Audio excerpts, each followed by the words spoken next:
নমস্কার, আপনারা দেখছেন ডিজিটাল খবরিলাল বাংলা। সোমবার আলিপুরে সাগর মেলার প্রস্তুতি পর্ব নিয়ে সাংবাদিক বৈঠক করলেন দক্ষিণ 24 পরগনার জেলাশাসক সুমিত গুপ্তা ও সুন্দরবন পুলিশ জেলার পুলিশ সুপার কোটেশ্বর রাও। এছাড়াও উপস্থিত ছিলেন জেলা পরিষদের সভাধিপতি নীলিমা মিস্ত্রি বিশাল সহ জেলা প্রশাসনের পদস্থ আধিকারিক ও কর্তারা। ভারত বাংলাদেশ সীমানা দিয়ে অনুপ্রবেশকারী ও পাচার সংক্রান্ত ইস্যুতে এবার উদ্বেগ তৈরি হয়েছে অনেকটাই।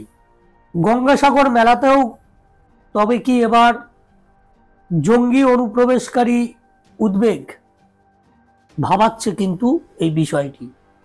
এবার আরো বেশি সতর্ক তাই পুলিশ প্রশাসন। মেলার দিনগুলিতে আরো সজাগ থাকার কথা জানানো হয়েছে দক্ষিণ 24 পরগনা জেলা প্রশাসনের পক্ষ থেকে।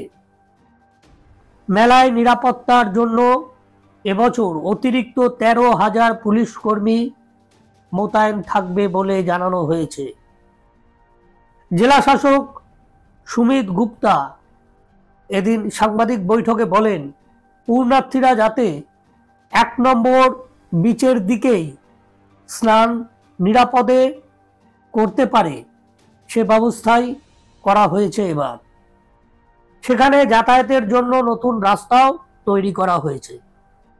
ভাঙন রোধে 2 ও 3 নম্বর সৈকতে কাজ চলছে, তাই এবার পূর্ণ স্নান করা যাবে না এই দুটি ঘাটে।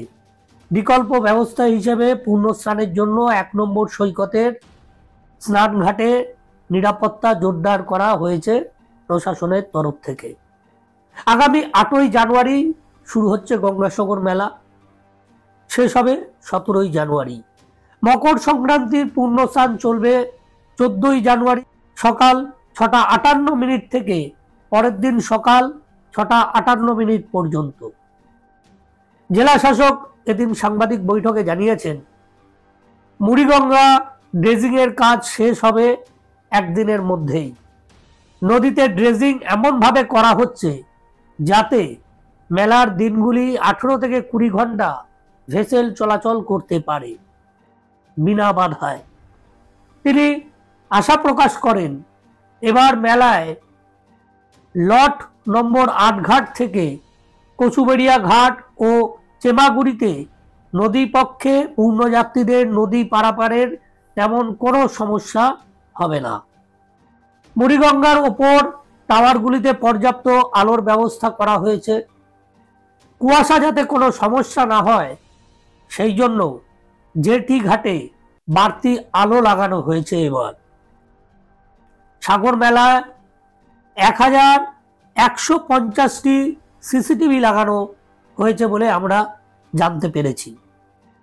জেলা শাসক আরো জানিয়েছেন, 100টি সৌর বিদ্যুৎ আলোর ব্যবস্থা করা হয়েছে এবার মেলা প্রাঙ্গণ জুড়ে। পুলিশ সুপার জানিয়েছেন, এবার মেলায় 13,000-এর কাছাকাছি পুলিশি ব্যবস্থা থাকছে নজরদারি ও নিরাপত্তার জন্য। অপ্রীতিকর যে কোনো ঘটনা এড়াতে জল স্থলে সর্বত্রই থাকছে বাড়তি নজরদারি। পূর্ণার্থীদের যাতে কোনো রকম বিপদ বা অপ্রীতিকর ঘটনার সম্মুখীন না হতে হয় সেই জন্য সাদা পোশাকের পুলিশ বাহিনীও নজরদারি চালাবে মেলা প্রাঙ্গণ জুড়ে। মোতায়েন থাকছে উপকূলরক্ষী বাহিনী ও জাতীয় বিপর্যয় মোকাবিলা দলও। চলবে ড্রোনের মাধ্যমে নজরদারি। মুড়িগঙ্গা নদীবক্ষ ও সমুদ্রে চলবে জোর টহলদারি। সেটা পুলিশ যেমন থাকবে, উপকূলরক্ষী বাহিনীও থাকবে। সুতরাং কোনো রকম চিন্তার কোনো কারণ নেই। অযথা জঙ্গি উপদ্রব নিয়ে গুজব ছড়াবেন না বা গুজবে কান দেবেন না। প্রশাসনের উপর ভরসা রাখুন এবং আগামী সাগর মেলায় পুণ্যার্থীরা আসুন, ভিড় জমান এবং পুজো দিন কপিল মুনির আশ্রমে। ভালো থাকবেন, নমস্কার।